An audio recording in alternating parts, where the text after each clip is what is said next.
My little community, I would say, is kind of rural. That's Margot Kennery, who might be a master of understatement, because Margot lives in Bolingbroke, Georgia, an unincorporated community of less than 500 people.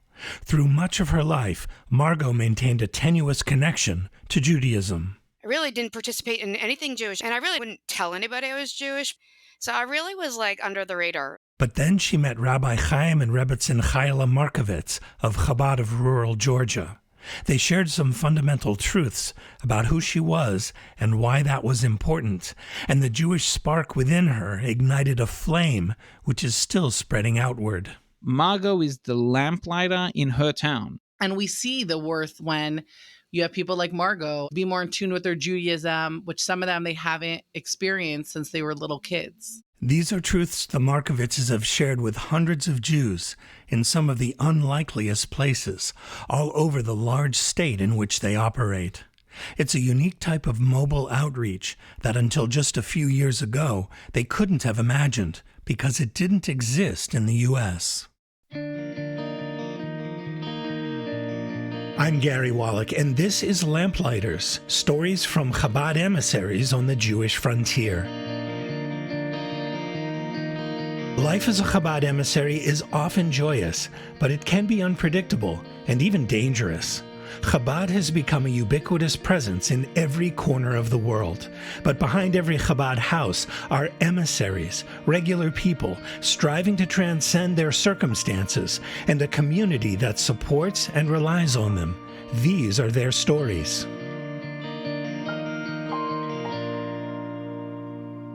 Back to our story in a moment, but first I'd like to tell you about a great opportunity. You can partner with Lamplighters in sharing stories of Chabad emissaries doing amazing work all over the world. Please consider dedicating an episode. You can email us at podcast@lubavitch.com to explore dedication opportunities. That's podcast@lubavitch.com. You can also let us know how we're doing and about the shluchim you think we should consider for upcoming episodes. Please rate and review Lamplighters to make it easier for other podcast listeners to find us. Lamplighters is a project of Machne Israel, the social services arm of Chabad Lubavitch.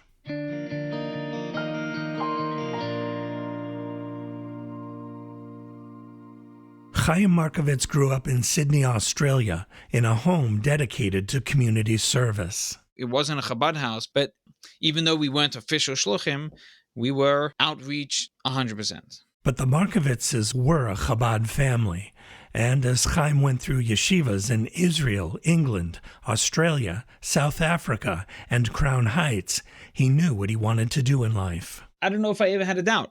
I am going to be a shliach, and that's it. Chayla Markovitz grew up 7,500 miles away from Sydney. I grew up in Bel Air, California. My parents are shluchim there. As the daughter of Rabbi Chaim and Rebbetzin Charna Mintz, Chayla lived the life of a shliach pretty much from birth. Definitely from a young age, I was very involved in my parents' shluchas, and I knew that that's something I wanted to do when I got married.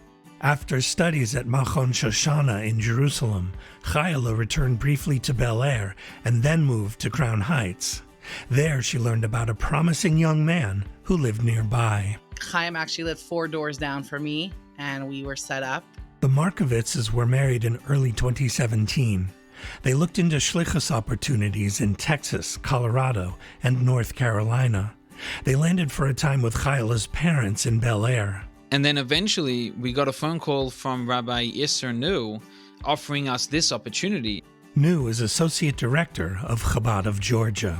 What about being like Mirka Shluchas Bachrim, getting in a mitzvah tank and traveling the whole state? What Nu was looking for was a young couple willing to log long hours on the road in search of isolated Jews in Georgia's vast outback. And my wife initially reacted with like a resounding no way. No way. I'm not living in an RV. Like, what kind of life is that? I said, we're not interested. That left the Markovitzes without a permanent venue in which to work. But then they happened upon a letter of the Lubavitcher Rebbe, which said, in part, In previous years, it was enough to follow the path of the Maggid of Mezrich, who stayed in one town and waited for Jews to travel to him. Now we must revert to the path of the Baal Shem Tov, who traveled from one place to another, searching for Jews, meeting them where they were, and inspiring them. And that really filled my heart. And I started to cry. It was very emotional. I felt that the Rebbe was really there with us, telling us, you can do this. You can be the Baal Shem Tov couple. I didn't even have to think one more moment. It was like, absolutely, let's go. We messaged Rabbi New, we're in. Chaim and Chayla Markovitz established Chabad of rural Georgia in December 2019.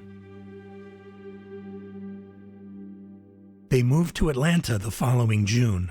Georgia's major urban areas were already covered by Chabad, so the Markovitz's mandate was to cover the rest of the state. Which is probably 93% of it.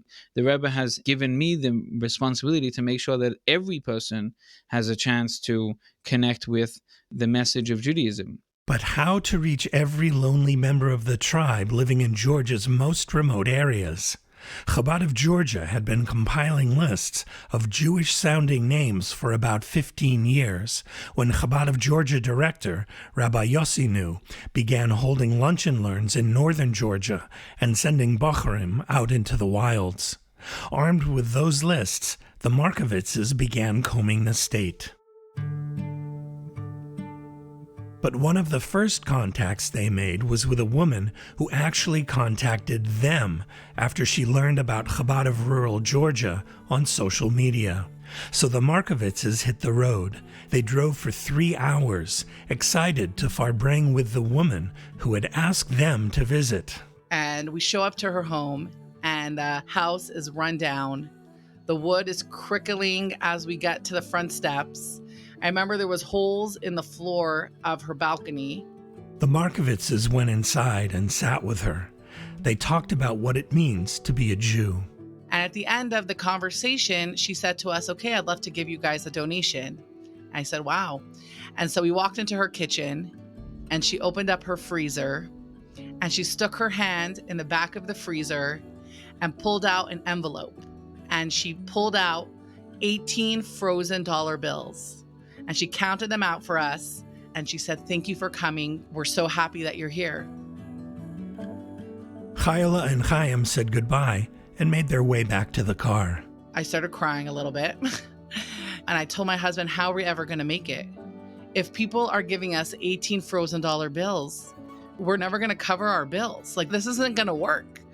And my husband, in his incredible way, pointed out, like, Chayla, did you hear how excited she was? Did you see how beautiful that was for a woman to be so excited about giving tzedakah?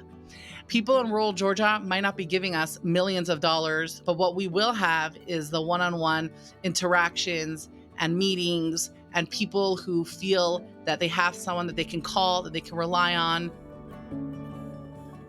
What that encounter also taught the Markovitzes was that there were a lot more Jews in the middle of Georgia's nearly 60,000 square miles than the lists had indicated.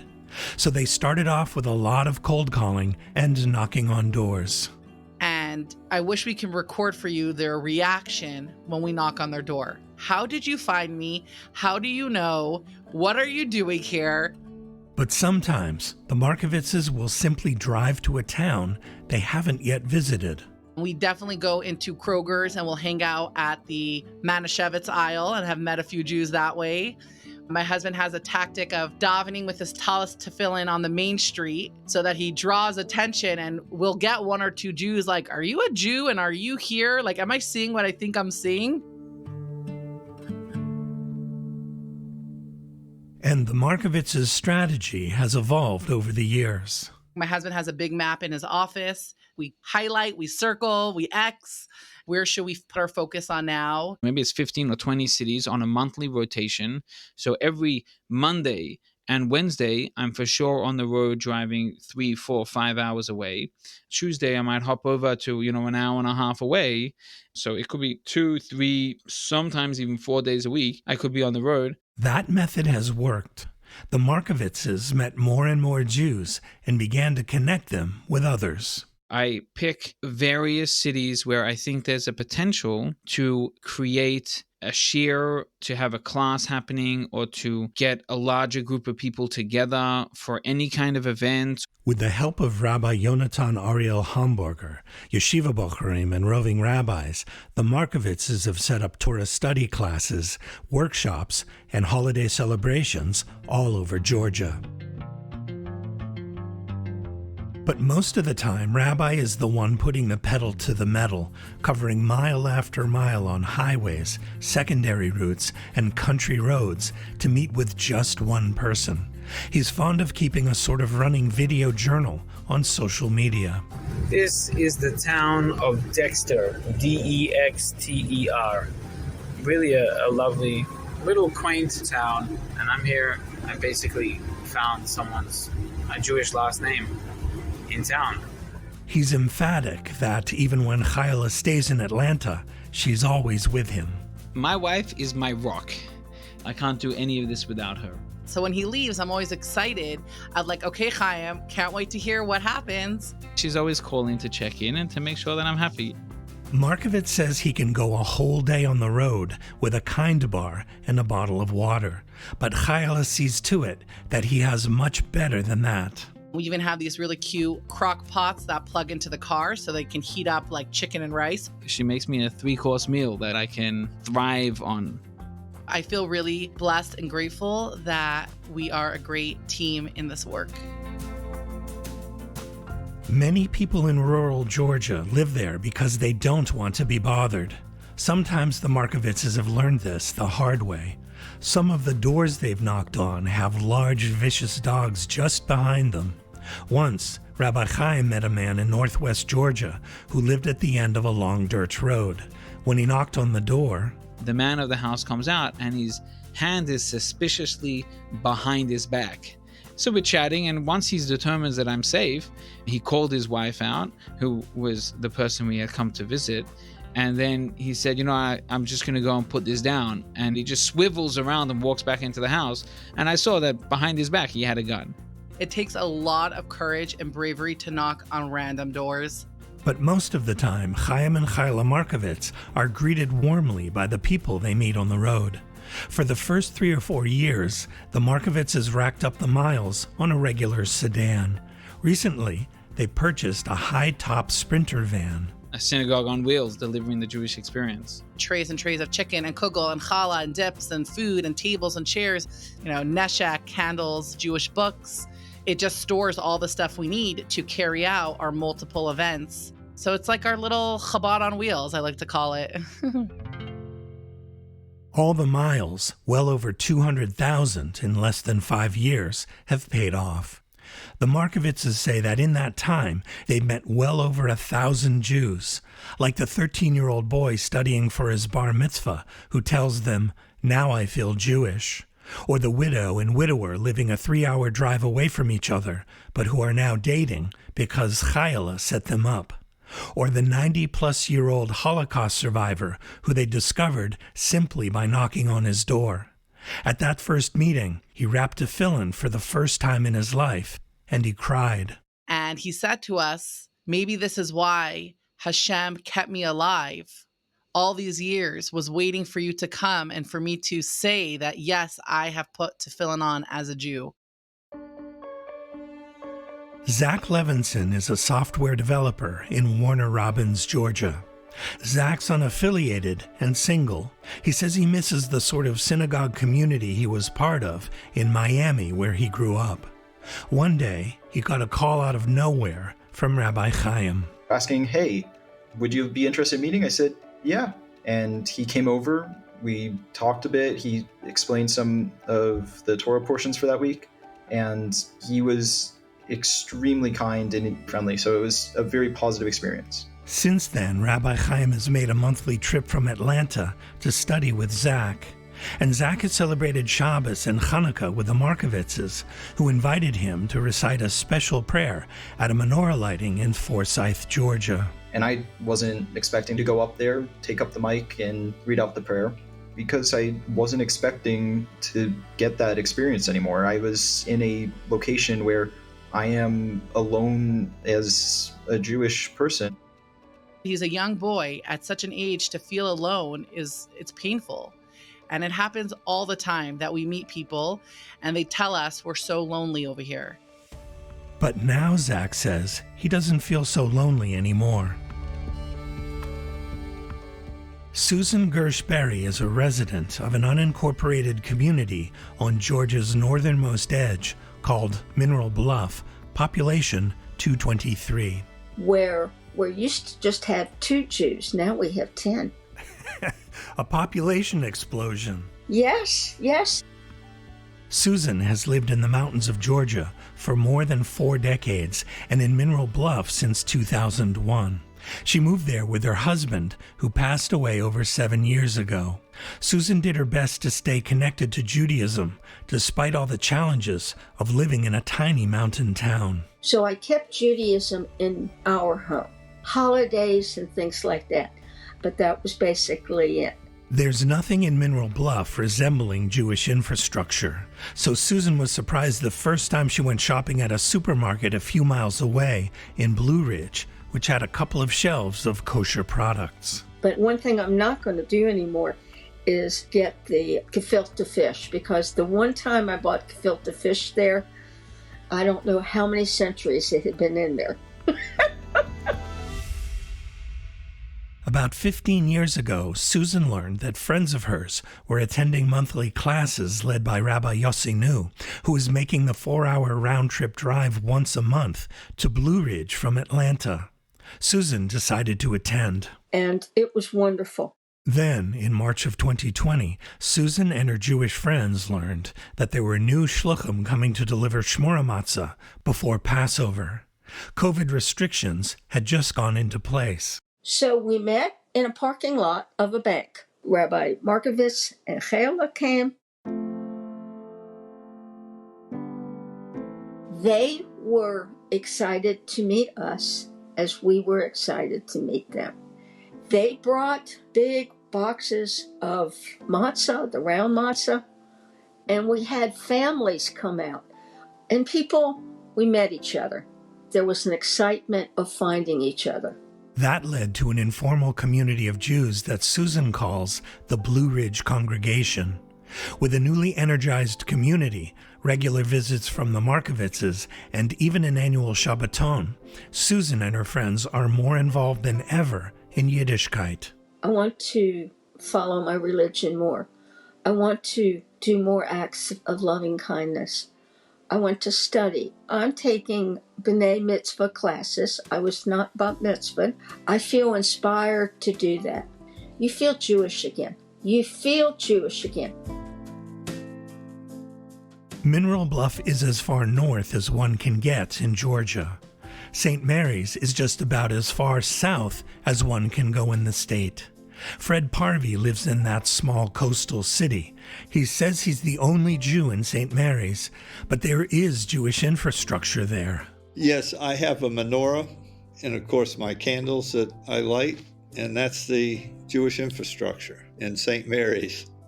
Fred grew up in South Carolina and Jacksonville, Florida, in a family that stressed assimilation over Jewish observance.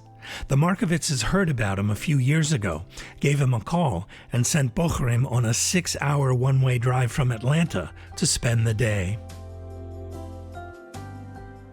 Now Fred is studying Tanya with Chaim's father, Rabbi Shmuel Markovitz, and he says the Shema every day. Just this year, Fred made the long drive up to Atlanta to celebrate Pesach at the Markovitzes. It was a lot of fun. It was upbeat. It was great.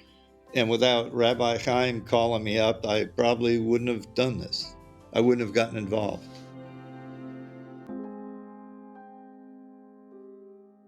Perhaps the Markovitzes' poster child for involvement is Margot Kennery.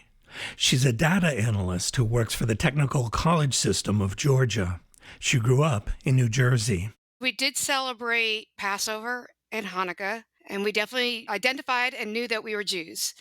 But we were not members of any sort of synagogue. Margot attended Rutgers and earned a degree in biological sciences. She underwent 4 years of ROTC training and served in the U.S. Army Signal Corps for 8 years. She now lives with her husband and daughter in Bolingbroke, a small unincorporated area outside of Macon. In late 2020, Margot attended a chauffeur-making event led by Chaim Markovitz at a friend's apartment. I really didn't think anything was going to come of it. But all of a sudden, I was getting these phone calls. Hey, do you want to have some rabbis come to your house for your Hanukkah lighting? The calls, of course, were from Rabbi Markovitz, who also asked Margot if she'd like to study Torah. She told him, No, I don't want to study Torah. I'm not like a Jew like you. I don't keep kosher and I can't read Hebrew. I don't do anything. That I was always a less than Jew. Markovitz's response surprised Margot. You're just as much of a Jew as anyone who is a religious Jew, one that does do all the mitzvahs, one that does speak Hebrew, or someone who keeps kosher. That I was 100% Jewish without doing any more mitzvahs in my life. That we all have to keep trying, and we all have to keep doing one more mitzvah at a time. No different than him or any other Jew. And it's been a lesson for me to learn to know that I'm Jewish one mitzvah at a time. Margot began learning online with Chayla. Then, in 2022, Rabbi Chaim asked her if she knew of a place in her town where they could display a menorah for Hanukkah. And I told him, Rabbi Chaim, I don't have a town hall where I live. We have a post office. But he kept coming back to me. I need somewhere to put this menorah. I said, okay, well, Rabbi Chaim, if you really want the menorah to be seen by lots of people, you've got to participate in what's called the Hometown Holidays Parade. And he's like, yeah, that's a Christmas parade. I said, no, it's a hometown holiday parade. Markovitz agreed, and Margot submitted her application. But she still needed a menorah to put on a float. She called Rabbi Markovitz and asked for one. And the next morning had somebody he knew, drive down in the Chabad rural van with a menorah in parts, with a very deflated looking blow up dreidel thing that I guess he borrowed at last minute. The van drove into my long driveway and a guy jumped out and said, oh, I have your menorah. Here it is. It's in parts, but I think you can figure out how to put it together. We had no idea even if the thing would work, but my husband and I put it together and tested out all the lights. They all worked. Margot took care of the rest, latching a 4x7 trailer to a 25-year-old pickup truck. On parade day, Margot assembled the float, starting with the menorah. So I ratcheted that thing down with these 500-pound straps from the auto parts store. I made these festive blue and white Stars of David. I made giant presents with boxes decorated in Hanukkah paper. I got a little mini generator so that it could have all my electricity needs. I got my blue and white lights. I put speakers on the float. I made a playlist in Spotify so the correct music would be playing. Hanukkah music would be playing for my float. And I really think the best piece of my float would be a frying pan, a spatula, and a box of latke mix for my caboose. Sounds delicious. So how did the parade go? I'm glad you asked. So during the parade, the menorah float was welcomed with dozens of Merry Christmas, some Happy Hanukkahs, and even a Happy Kwanzaa. I had somebody who's actually a pretty prominent person in the community saying, oh, you know this is a Christmas parade, right? And I'm like, no, it's a holiday parade. So I loved all the feedback I got. It was just such a festive occasion. I really felt that the crowd was interacting with my float. After the parade, the holiday parade, Margot disassembled the float and arranged to set the menorah up at the Monroe County Courthouse, where the Markovitzes and Rabbi Chaim's parents joined them for the first ever menorah lighting there. The menorah now lives with Margot. And I hope that we keep on erecting it each year at Hanukkah at our courthouse. Margot is the lamplighter in her town. Keeping the idea of one mitzvah at a time firmly in mind, Margot has welcomed the opportunity for new experiences. She recently attended the annual convention of Shluchos with Chayla in New York. Services at 770 Eastern Parkway, Chabad headquarters, were especially inspiring for her. By going in that building, I saw what Judaism was, past tense, 100 years ago, 200 years ago, but I also see what Judaism is going to be 100, 200 years from now. Chabad gives me a window to how Judaism was and how it is going to be. And Margot saw herself as part of that future. She's thankful for that. I do feel like maybe I could have been a lost Jew. And there's lots of people like me. The Markovitzes will continue to look for new ways to find and connect with individual Jews in the sprawling state of Georgia. But they've also implemented a sort of incubator model that will send permanent shluchim to more parts of the state. Currently on the table, we're working on a full-time Chabad presence. One of the campuses, it's a 2-hour drive from here, but we'll have a rabbi and rebbitzin there, with God's help, as soon as next season, to move in and make a full-time Chabad house in that area.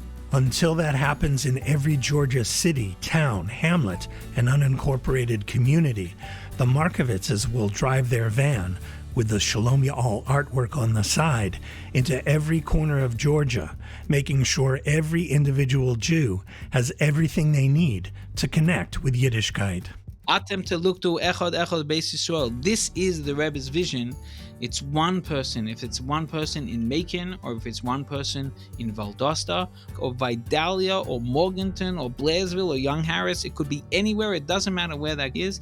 The Rebbe cares about that person and wants to make sure that that person has a connection to their God. Every person wants more connection with God. And my job is simply to provide them that opportunity, wherever it is. Every time we leave their home, my husband and I are just like, that was unbelievable. Worth every minute in the car, worth the whole thing. All you have to do is spread the light with one more person, and you're in. I'm Gary Wallach. Thanks for listening to Lamplighters, stories from Chabad emissaries on the Jewish frontier. We welcome your questions and comments about what you've just heard on Lamplighters. Please email us at podcast@lubavitch.com.